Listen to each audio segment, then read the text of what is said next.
Alright, welcome back!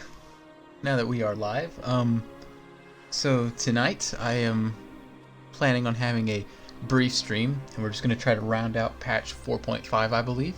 The goal will be to have 2 more streams after this before getting to Heaven's Horde.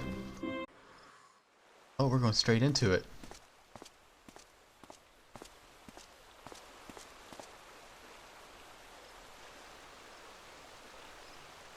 Change has come to the Garlean Empire, and we must discuss the implications.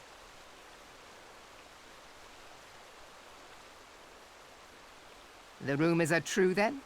The War of Succession is ended? It is. A new emperor reigns in Garlemald. Who?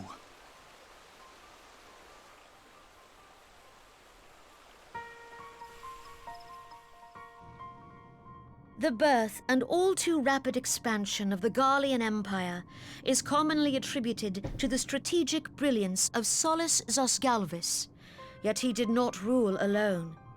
Several members of the royal household also distinguished themselves during his reign. Nevertheless, it was the eldest son who stood to inherit the throne, until his most untimely passing. I thought us fortunate when I learned that the Emperor had died without naming a successor.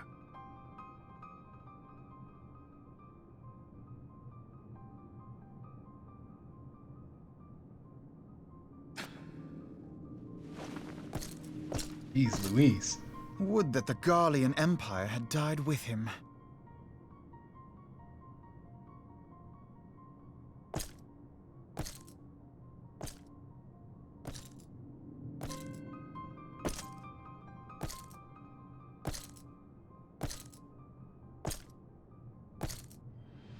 Twas the grandson and his uncle who had the strongest claims, was it not?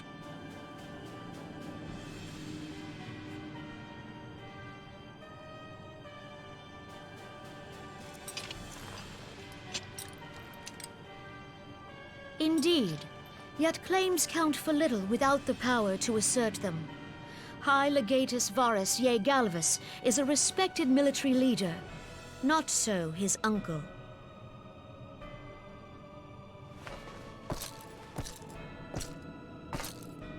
So, young Varus has torn the crown from his uncle's grasp and taken his place at the head of the Empire.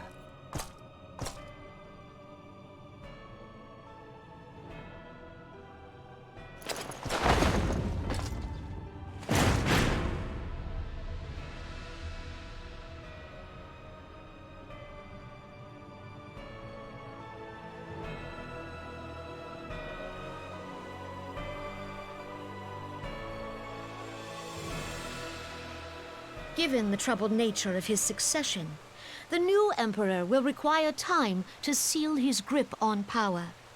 Yet have no doubt but that he shall, for there are none left with strength enough to oppose him.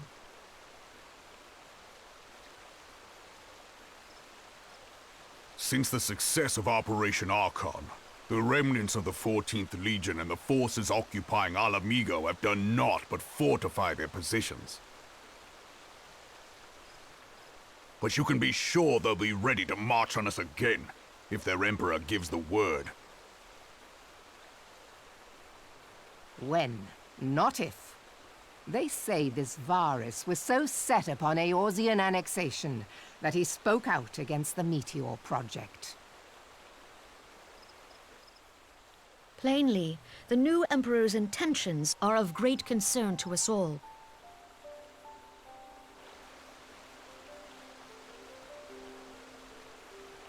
I propose that we set aside the Cartno dispute for the present, and discuss what measures the Alliance might take to prepare for a resumption of hostilities with Garlemald. Moreover, I move that we re-examine the question of how our former allies in Ishgard might be persuaded to retake their place at our side. Could Eorzea but stand as one, 'twould deal a grave blow to our enemies' ambitions.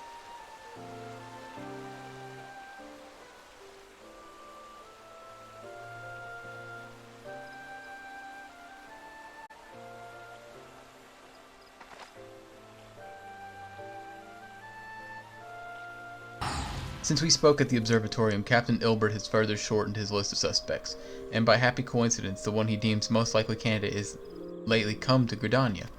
The hunt nears its end, Sophie. All that remains is to counter our quarry. Seek out Ilbert at the Adder's Nest. Should there be any developments in Kurthis, you may be sure that I will send word without delay.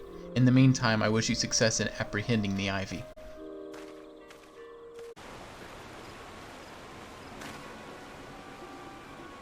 Listen well, the spy we have been seeking all this time is none other than Flame Marshal Aline Royal. I don't know how to say her name. Robon's second in command. Prior to joining the Immortal Flames, she was a mercenary of no small renown. They say her skill with the polearm has to be seen to be believed. Of Ishgardian birth, she is the highest ranking foreigner in the Immortal Flames, barring the Flame General himself, of course.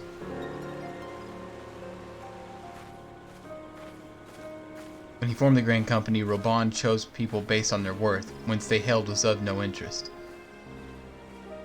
The Monetarists saw things differently, however. Having funded the enterprise, they reserved the right to reject candidates nominated for high-ranking positions. It was no secret that they did not favor foreigners, Ishgardians especially, after the way the Holy See forsook the Alliance. Yet the Monetarists did not raise so much as a murmur of protest when Royally was appointed to her post. Passing strange, is it not? Could it be that the Ivy had some hold over the Monetarists?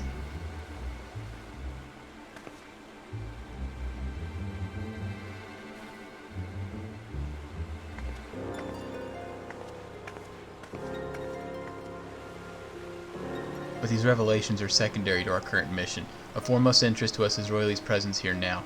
As you may be aware, it is the duty of the Flame Marshal to command the Immortal Flames in the absence of the Flame General. While Robon attended the Council of the Alliance leaders, she should have remained in the Hall of Flames. The woman has no business being in Gridania, yet she is here nonetheless, on some pretense. She's up to something, mark my words. Even as we speak, I have a dozen men trawling the Flames' records for the evidence of Royally's guilt. But if we can catch her red-handed, we shall have all the proof we need. Which brings me to the plan. I have people watching the city gates. The airship landing and the docks. Every point of egress. She cannot leave without her knowledge. All that remains is a shadow until she betrays her true purpose. Can I rely on your eyes, Scions? Scion. Struggling tonight. You have my thanks. Let us go then and take care not to alert our quarry. I'm gonna sprint.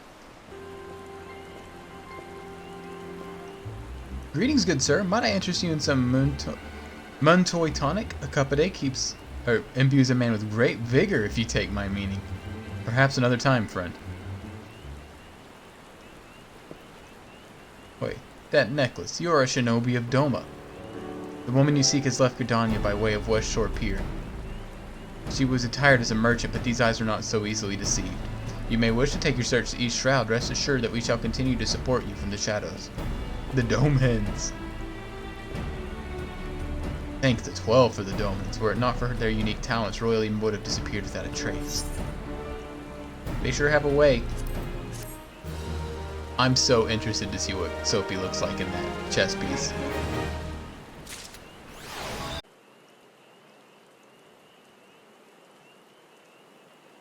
This way, my friends. I can barely see you there, you Giri. Your quarry makes way for the Hawthorne hut. If Royally is truly the one we seek, we can expect that she means to make contact with the Garlean masters there.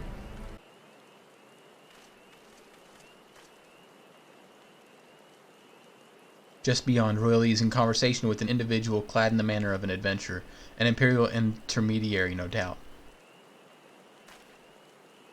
This is it, with me.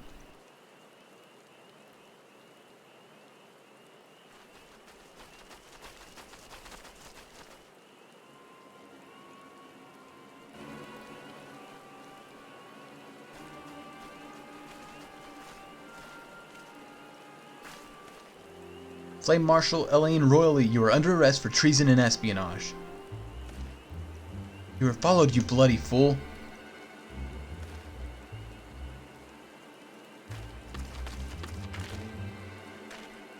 Damnation!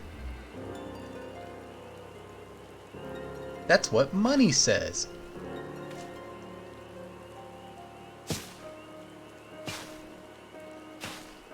You're outnumbered, you harlot.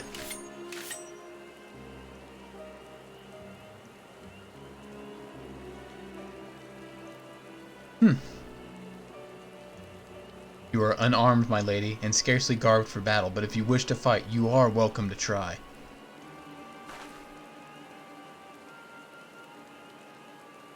What is the meaning of this, Captain? Would you arrest me for strolling in the Twelves Wood?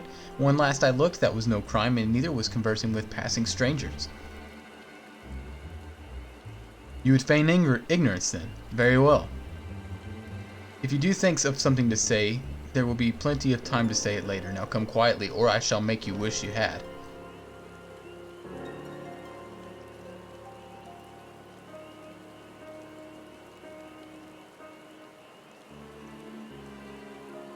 I will offer you no struggle. After all, I have naught to hide.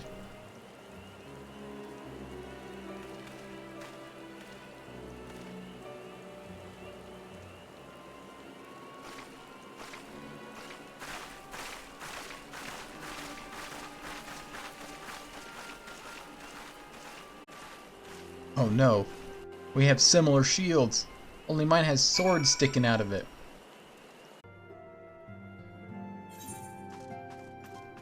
Yeah, instancing this area takes a little while. Welcome back, Soapy. I understand that Alphino had a task for you. May I ask what it was? Yours. Charges of treason and espionage against Elaine Royal? I can scarce believe it. Could there not have been some manner of misunderstanding? No, it avails us not to dwell on it. Whatever the truth may be, we must trust the authorities to uncover it.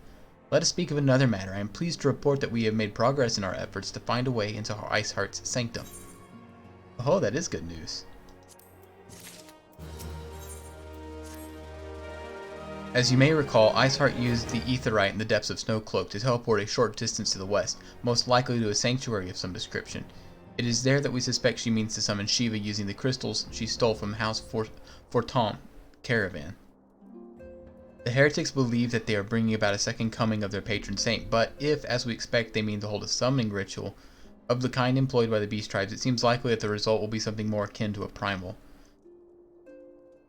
Suffice it to say, they must be stopped, and stop them we shall, but first we must surmount the obstacle that Iceheart has placed in our path. Ordinarily it would be a simple quarry to tap into the established Ethernet and thereby follow to our quarry. However, despite our best efforts, we have been unable to ascertain the position of the Aetheryte in which she teleported.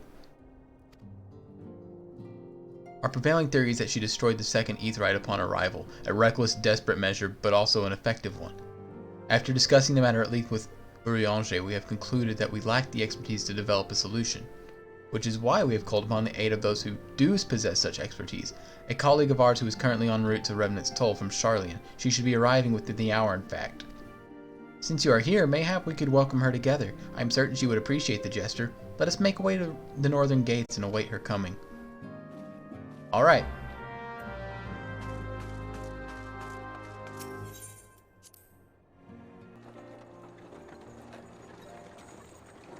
Oh, is that her, the chocobo?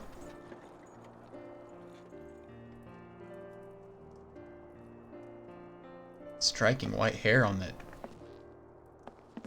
driver.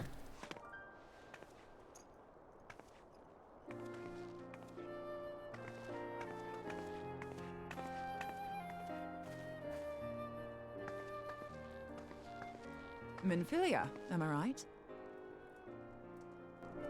None other. I bid you welcome to Revenant's Toll, and thank you for traveling so far on such short notice. As if I could ever say no to Urianger. Moenbryda is an accomplished Charlian scholar and an authority on Aetheryte technologies. She has played an invaluable role in our search for a means to capture Ascian souls. Charmed, I'm sure. I'm Soapy.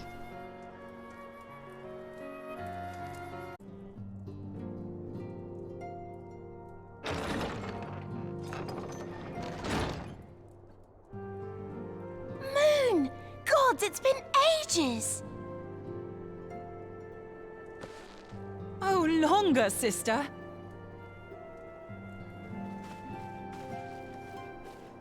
A joyous reunion indeed. Well, of course it is. Moon and I are like twin sisters. Save in appearance and aptitude. Roasted.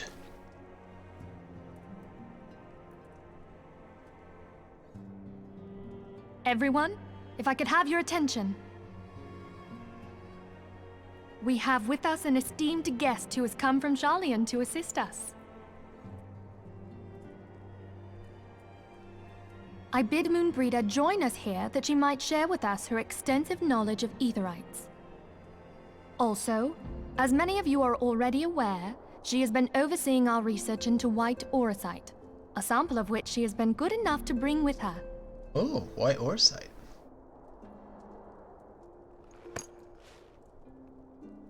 Well, I had to come, didn't I? You'd have to be bloody daft to turn your nose up at a chance like this.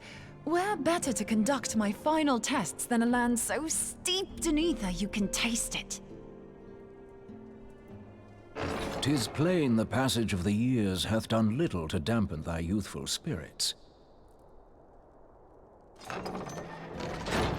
And nothing at all to reform thy youthful manner.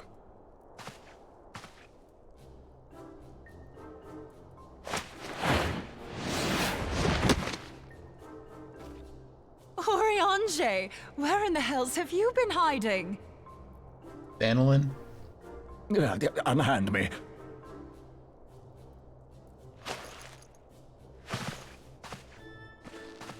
I come all this way, and that's what you have to say to me.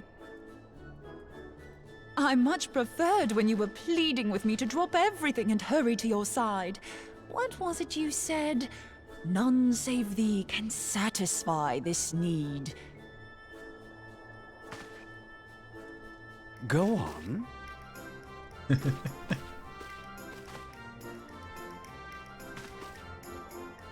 Thine artless attempts to misrepresent mine all too innocent motives do thee little credit. Mine intent, as well thou knowest, was but to impress upon thee the gravity of the circumstance. Lest thou doubt, a deiform entity shall shortly be summoned, save if thou and no other grantest my compeers thine aid. You still haven't found it, then? Your missing aetherite? We have not. No. We know that Iceheart teleported to an aetherite not far from the first. Yet even after careful analysis, we could not locate the second beacon. We now suspect that the heretics destroyed the second aetherite to impede our pursuit. I thought we initially Our expected allies that. continue to scour Snowcloak for Iceheart's sanctuary, but we have no guarantee that they will find it. Yet it must be found, for even now Iceheart prepares to call upon Saint Shiva. I'm sorry, but if the aetherite's been destroyed, then that's that. Although, you're absolutely sure she used the first aetherite, are you? She didn't just use teleportation magics? One of our own bore witness to her escape. I can say with absolute certainty that Iceheart used the aetherite. Uh-oh. Comes down to my word. In that case, there might be a way, so long as the ethereal current is still flowing. Truly? How? We use the current to recreate the beacon. As you know, aetherites are a bit like lighthouses. We use them to reconstitute our physical forms when crossing the ethereal sea. Without them, we'd lose all sense of direction and our essence would dissipate. No, However, I didn't know that. we don't rely solely on these beacons. There are currents of ether which flow between them, currents which help guide us to our destination. Now, these currents will gradually dwindle away to nothing if an aetherite is destroyed.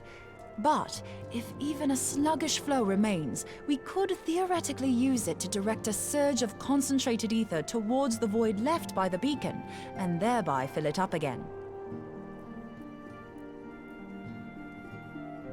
Like opening the floodgates to fill a dry riverbed. Though, correct me if I'm wrong, but would we not need a veritable reservoir of ether? In concert, we might manage to channel a sufficient volume, yet that is not my chief concern.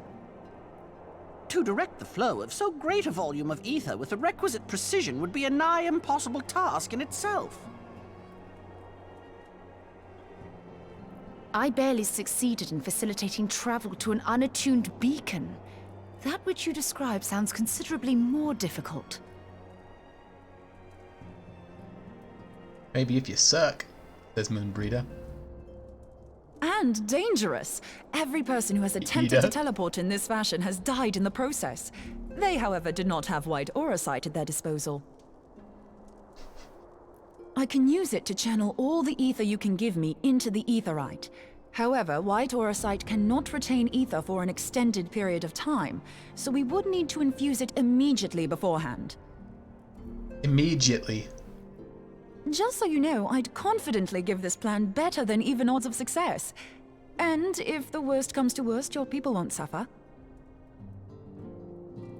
Though it risked the lives of our best and brightest, we have not the time to seek other options. If the ethereal current still flows, we shall carry out Moenbryda's plan. That's the spirit. Let's roll the dice.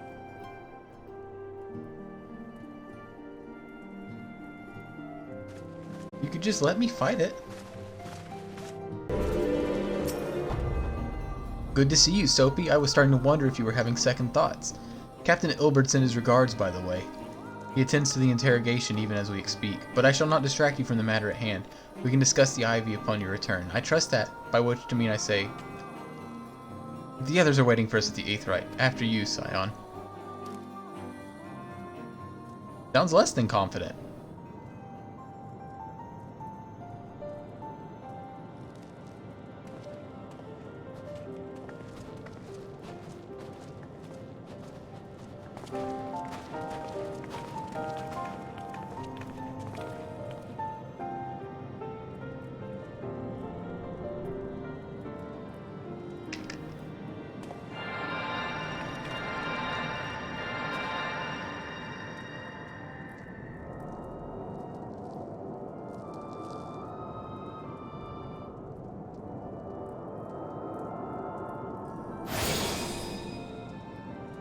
There, it's ready.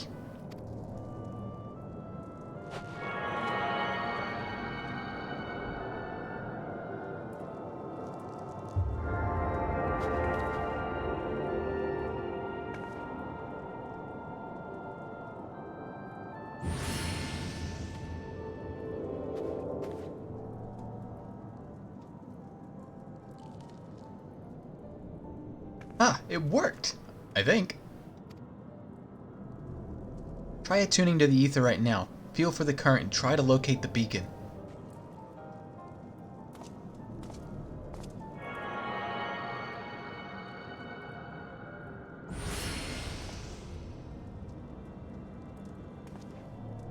We have done all we can, Soapy. For now, let us withdraw. When your final preparations are complete, you must seek out the beacon we have created. If by the grace of the 12 you arrive safely, you must stop Iceheart before she summons Shiva.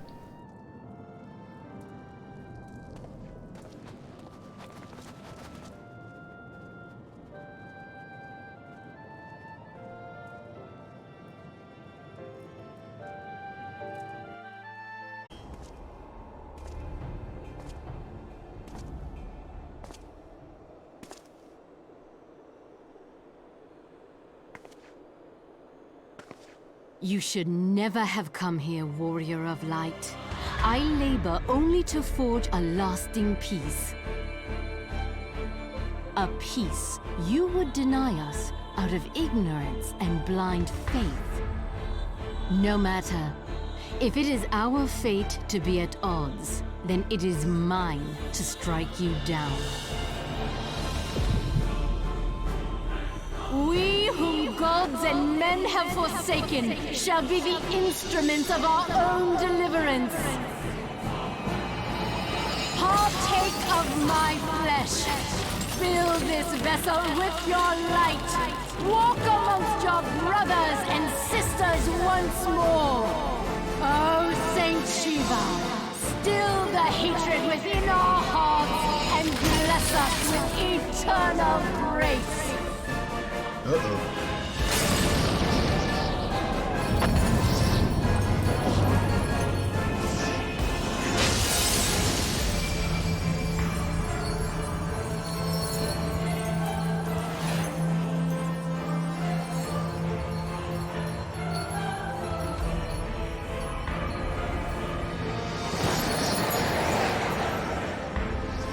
Where'd your clothes go?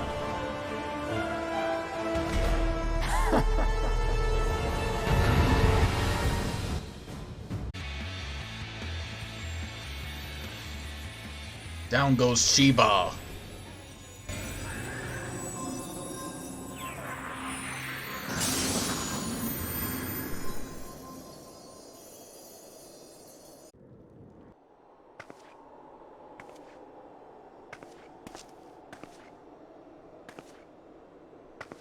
She returned.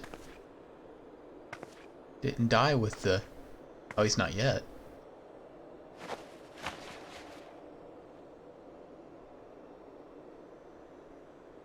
Fool. Blind, bloody fool.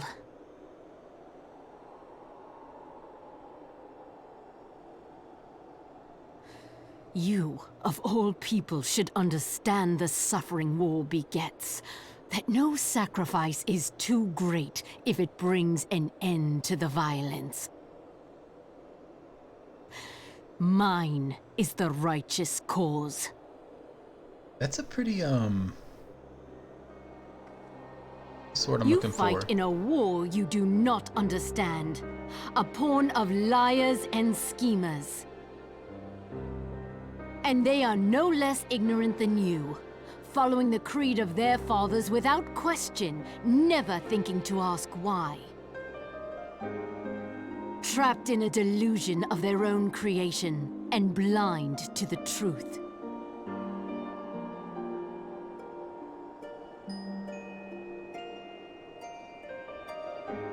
Warrior of light, redemption is not beyond us. We who walk before may lead those who walk after. Those are lyrics. Seek the keeper of the lake. See with eyes unclouded. Do not squander Mother's gift.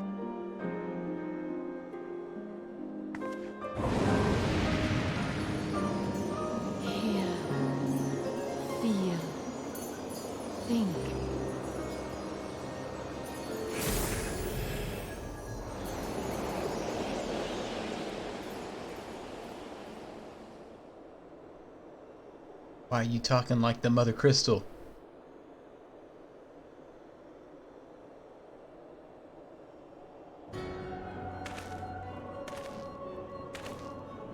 Why do you talk like a son of a bitch? And so the vessel withdraws, a predictable outcome. Nevertheless, La Habrea will be pleased.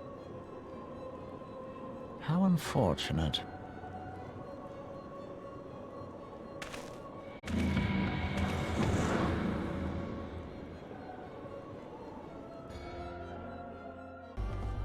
Hello, Moenbryda. By the 12, you're alive. I mean, of course you're alive. Where wouldn't you be? I had to fight her, and she lost her clothes. Iceheart did what? And you're certain about that. Dravanians are skilled with glamours, after all. Look, if you say you saw what you saw, I believe you. I never heard of a primal being summoned like that before. Are you sure you're not injured? Head trauma has been not... Well, fair enough. I was only asking.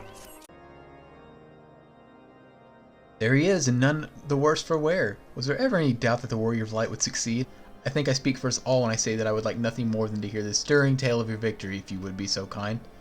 She took off her clothes, and we were too late in preventing the summoning. But not too late to prevent further loss of life. An outcome worthy of celebration, and one for which we have Soapy to thank. Yes, guess you are right, of course, Sir Amric. We should be content with what we have accomplished. I, for one, could not have wished for a better outcome. Shiva is no longer a threat, and the heretics have been routed. There is the matter of Iceheart's escape, but she cannot run forever. Whether it take days, weeks, moons, or even years, my knights will find her. Years? Lord Jomon, is the caravan ready? The supplies your men recovered have been prepared for transport in accordance with your wishes. Rest assured that my knights will see them safely to Revenant's Toll. Of that I have no doubt. I take it these are the self-same supplies the heretics stole from the House Fortemps caravan? Less the crystals which comprise the bulk of the shipments, yes. Scarcely a fraction of that which was promised, but a meaningful contribution to your cause all the same. On an unrelated note, Soapy, might I trouble you to accompany me to Camp Dragonhead? 'Tis not for my benefit. A certain lord was most distressed when he learned of your intent to risk your life and limb to stop Iceheart. It took half a dozen knights to restrain him, I am told. Come on, horsey forsey. Men give vent to their anxieties in myriad ways. Pray do not think less of him. Oh, I think more of him. I'm trying to get used to saying Fortemps correctly because I've been saying Forstomp, but there's no T or no S before the T, so it's just Fortemps. My tongue doesn't want to work that way though. Hello, Orshfont. What were you thinking, Soapy? Wagering your very being on a dubious theory which might allow you to enter the Iceheart's lair, knowing full well that she could have sufficient forewarning to complete a ritual summon Shiva anyway. And then engaging in the abomination in mortal combat? By the fury, Soapy, 'tis the stuff of ballads, a battle for the ages. Would that I had been there to fight by your side. Oh man, I accidentally skipped that dialogue. But you are here now, and that is what truly matters. Let us move on. Sir Amric wished to have words with you and Master Alphino in private. He waits us in the intercessory. That's that side room outside? It better be, otherwise I have no idea what you're talking about.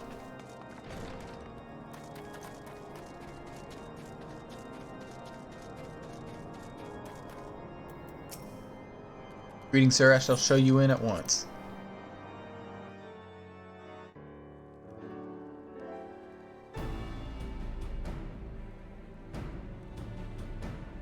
On behalf of the Holy See of Ishgard, allow me to express my deepest thanks. Never before have we been required to contend with a primal. Indeed, there were fears in some quarters that our knights might not be equal to the task. From what we have now learned of these beings, I can say with certainty that we would have lost a great many men had the Scions not intervened. Then the argument for preemptive action should be self-evident. Perchance now you will reconsider my proposal that Ishgard move against Natalan.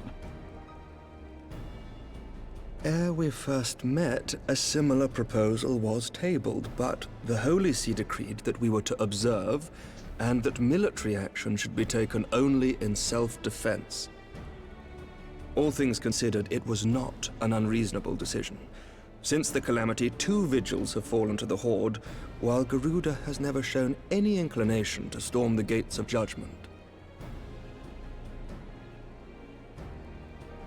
Which is why this unprecedented crisis and its resolution may prompt a change in policy. You who have faced these primals know well the threat they pose. Ishgard did not. Not until now.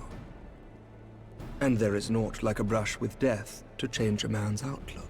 Garuda has mentioned Ishgard by name. At the very least, this should silence any lingering objections to our arrangement with Revenant's Toll. The Holy See may even feel moved to grant us its formal endorsement. So far as it is possible, the Scions shall be compensated for their service. We should be grateful for any aid you can provide. As a gesture of good faith, I shall withdraw my previous request. Your people are doubtless needed elsewhere. That will not be necessary. We, too, have a vested interest in watching Dravania's movements. I see. Once more, I must thank you. Sir Emmerich, if I may, Do you truly believe that Midgardsormr could return?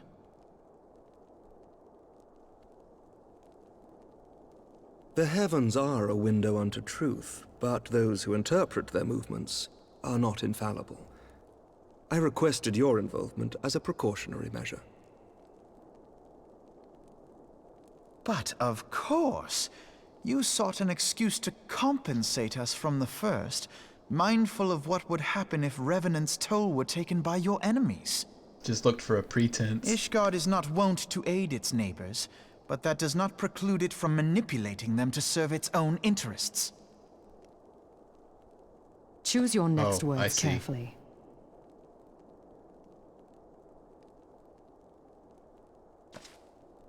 Do you know what sort of man becomes Lord Commander of the Temple Knights? One who comes from good stock. I did not. Yet here I am now. Why do you suppose that is? Because I swiftly learnt to tell the difference between words, deeds, and beliefs. You are correct, Master Leveilleur. Ishgard desires to see Revenant's toll flourish, as it would present a troublesome obstacle to our enemies from the south. We are so glad to be of use to you. As we are to you. Ours is a mutually beneficial arrangement, lest we forget, one born of necessity. The dragons grow more restless by the day, and the heretics harry us nigh without cease. We have contended with such troubles for centuries, but there are limits to even our endurance. Yet as a pauper is loath to part with his meager possessions, the leaders of Ishgard are not wont to render up their trust to outsiders. But with perseverance on our part, they may yet be made to see the light. Nevertheless, one must take care when walking the road less traveled. Wise words, Sir Emmerich. I shall make a point to remember them. I must apologize for my earlier outburst. I hope it will not sour our good relations. Not at all. You but spoke from the heart. I trust you understand that at times my duties may prevent me from meeting with you. On such occasions, my second-in-command will speak for me.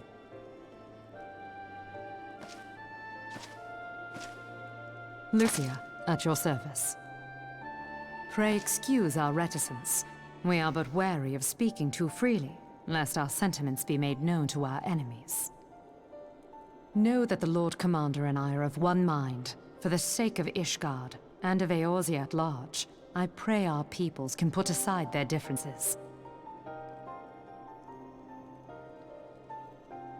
Those who dwell in the past risk losing sight of their future. Should aught befall one of our shipments, pray inform Lucia immediately. You may also relay to her any words you might have for me alone. Not being of Ishgardian birth, she owes no allegiance to any noble house, making her as near to incorruptible as one can find in my homeland. Suffice it to say, I trust her completely, and so may you. Which reminds me, Lord Orchefort, if you would be so kind. She doesn't have pointy ears. Certainly.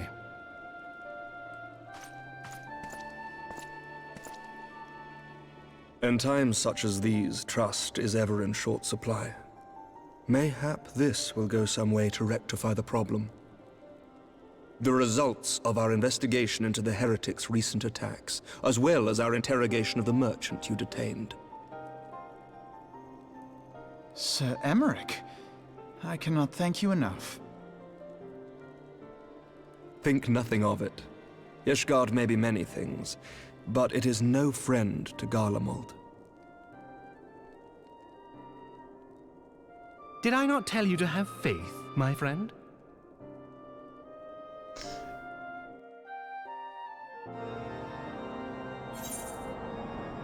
Oh, Horsefant. There it goes. My mouse likes to go to sleep between quests. Also, I noticed that Sir Emmerich said the road less traveled during his, I wouldn't call it a monologue, but his positing, and that was the name of that quest we just finished. It would seem we have much to discuss with our friends at the Rising Stones. Words cannot well express how glad I am to see you return to us hale and whole. Needless to say, I am most eager to hear your account of that which occurred in Curthis, assuming you're ready to speak of it. Excellent. I shall summon the others at once. Do it to it.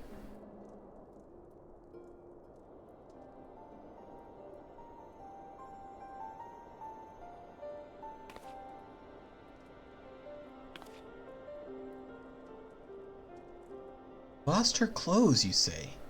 Iceheart used her own body as a vessel for a primal soul? Master Louisoix's writings make no mention of such a possibility. Can we be certain this entity was a primal? As certain as we can be that good King Mogglmog XII was a primal, I should think. Both were ostensibly summoned. Has it been Mogglmog the whole time? Let's not quibble over definitions. Of more concern is the implication that Iceheart retained her will, even after she was possessed. We are talking about a mortal, wielding the power of a primal. It can't possibly be that easy, can it? There must be some sort of sacrifice required. Or maybe she's just special? What qualities this woman possesseth, I know not. But full sure am I that she was groomed for this role. Few are privy to the secrets of summoning, and but a single party standeth to profit from their dissemination. Asswipes. Well, I wouldn't presume to comment on how the lass came to know about summoning, but I will say that what she summoned was a primal. The readings were the same, or near as damn it. Or near as damn it. Strange as it all sounds, it's really no different from what you've faced before. Then mayhap it is time that we re-examined our previous encounters. Oh, pack your things, Ida. We're going back to Gridania. Yes, sir.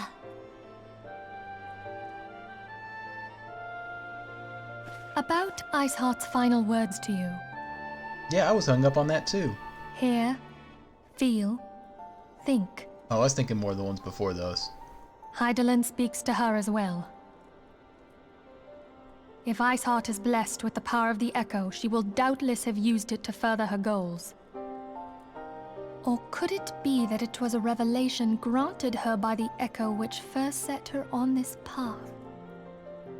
She did say that the Ishgardians were blind to the truth. Do you think she has knowledge of the origins of the Ishgardian-Dravanian War?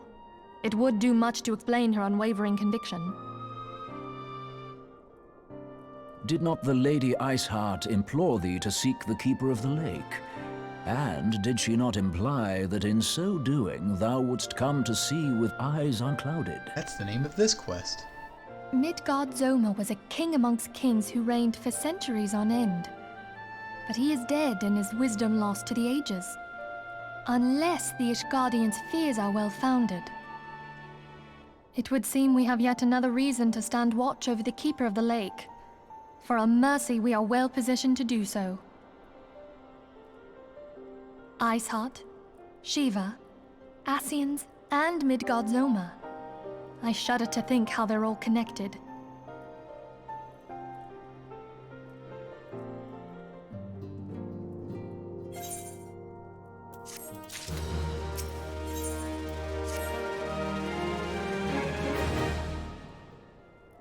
I mean to sour the annals of knowledge for Midgard Sommer. Given his great age, I dare say he appears in more than a few... Did you hear that? The commotion outside. Would you see if aught is amiss? Well, I've never heard of a man named Autumn, so I'm sure Autumn is amiss.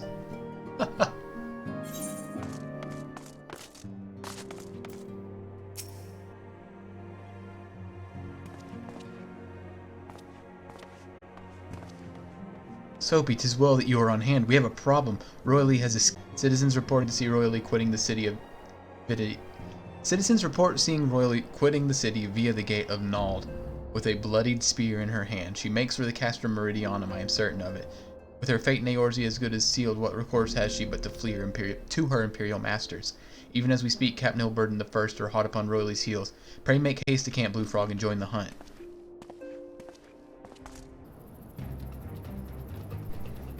This wretch was with Royally. He threw himself at us so that his mistress might escape.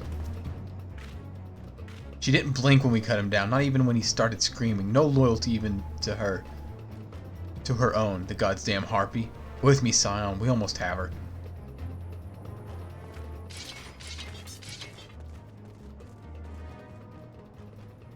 She'll never survive 3 paladins, or a paladin and 2 gladiators.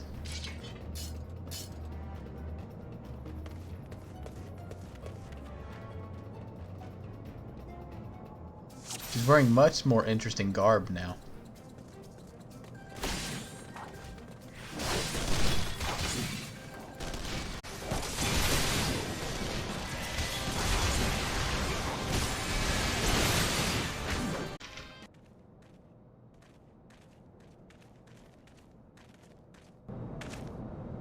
Bind her and do it tight.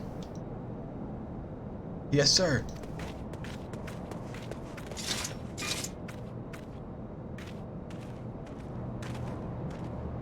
Good work, men.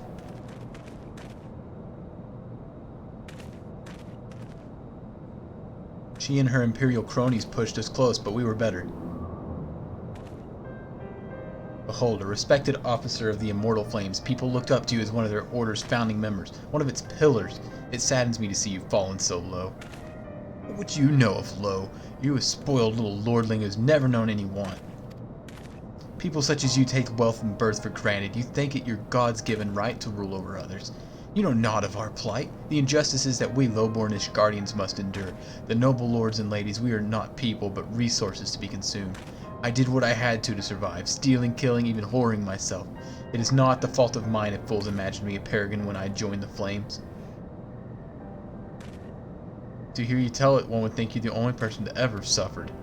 In case you have forgotten, Reborn himself was born into poverty, as was I. We lived hand to mouth, with little more than the shirts on our backs. Hunger was our constant companion.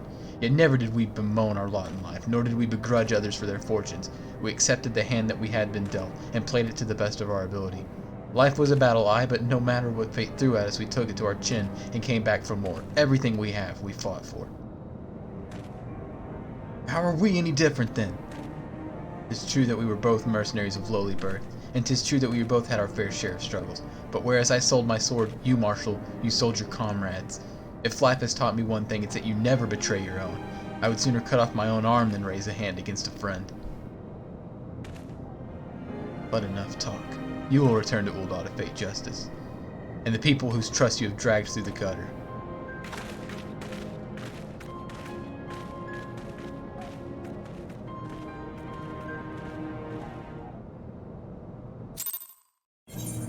What a speech.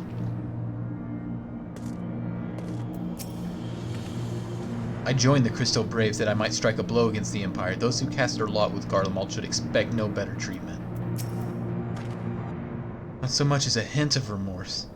'Tis well if this sordid business is finally at an end. A friend's betrayal cuts deeper than steel. We must hope that we have chosen our own allies more wisely than Reborn chose his. So we must. I have heard. Truly bothersome business. No, I do not foresee a problem on that front. The main concern is Reborn. There is no telling what the brute might do. Have the Blades watch him in the flames day and night. You may leave the Sultana to me. I shall personally attend her grace.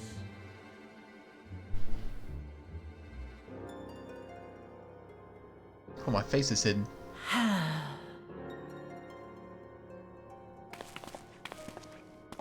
Sever one of the East Aldenard trade routes. That ought to keep Lolorito occupied for a while.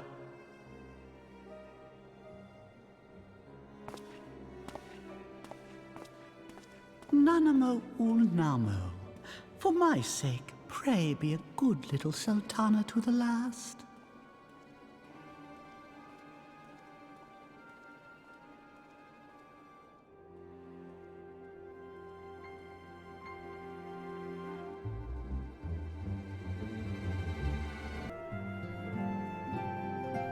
Welcome back, my friend. I have already received word from Alfino. And why did he send me back? To think that Flame Marshal Huayu was the Garlean agent. I know not what to say. Together with Reborn, Eileen lent us much-needed aid at the time of our Order's founding. She was particularly passionate about the need to tackle the primal threat. On account of being When aided we with the discussed the Garleans. subject, her eyes fairly shone with determination. Whatever else she may have been, I choose to believe that it was her true self with whom I spoke then. But now is not the time to dwell on such matters. I have an important announcement to make regarding our effort to defeat the Ascians. We shall begin as soon as everyone is assembled. Defeat their assholes! Rah, rah, rah. That wasn't necessary, I'm sorry. My thanks for coming, friends. Moenbryda, the floor is yours. By now, I'm sure you're all familiar with white auracite, the miraculous material that'll allow us to capture Ascian souls. Back at Snowcloak, we verified its ability to absorb vast amounts of ether. Alas, it leaves something to be desired in the area of stability. The stone can only store ether for a short while before expelling its contents. In addition to auracite's inherent limitations, we must needs be wary of our enemy's strength. Our foe draweth upon an infinite wellspring of power. Even should we succeed in entrapping him, the stone will not long contain his wrath. Meaning that, if we want to kill the swine, we'll have to be quick about it. 'Tis our belief that an Ascian soul may be permanently undone, if smitten by a sufficiently concentrated burst of pure ether. The only trouble is, we can't say for sure how concentrated the burst needs to be. Without knowing how much ether an Ascian soul is composed of, we're basically guessing. Our sole clue lieth in thy struggle with La Habrea. During that encounter, Heidelin bid you forge what she called a Blade of Light, a weapon which took the form of a luminous stream of energy. Based on your description, we believe the blade with which you vanquished your foe was composed of ether. Admittedly, your victory proved ephemeral, as La Habrea was able to use a crystal of darkness to flee into the space that lies between our world and the void. The fact remains, however, that Heidelin placed the means to destroy the Ascians in your hands. Be that as it may, it would be unwise to assume that she will do the same when we next encounter such a foe. Quite so, my lady. We must needs find the means to forge our own blade of ether, one to equal that which Heidelin did benevolently bestow upon her champion. That is all well and good, but it seems to me that producing such a blade will require a prodigious quantity of ether. Whence will it come, pray tell? Oh, what if we had two pieces of white auracite? One to trap the Ascian, and the other to store the ether for the blade. Oh, nice try.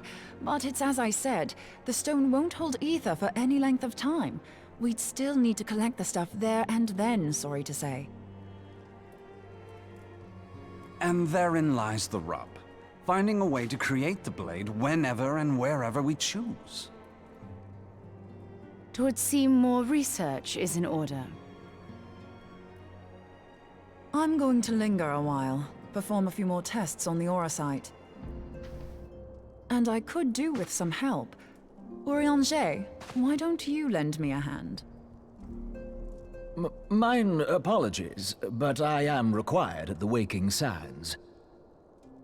Lady Minfilia hath given me sole charge of the premises.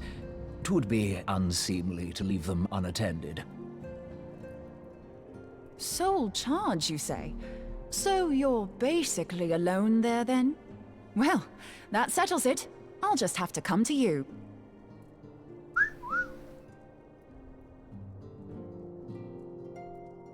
Don't get steamy in there.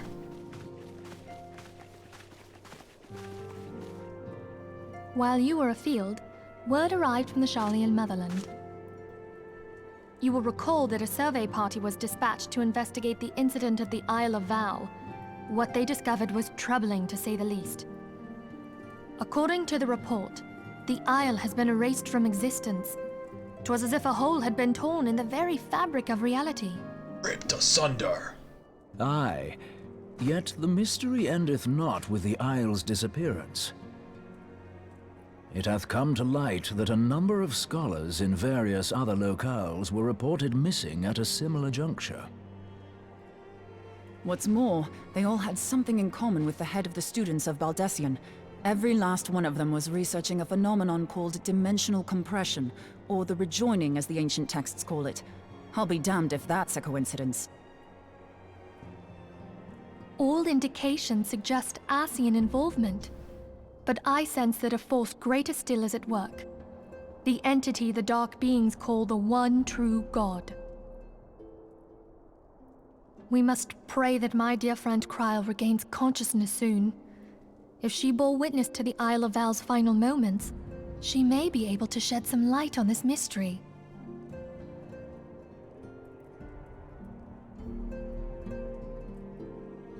One true God. Elohim.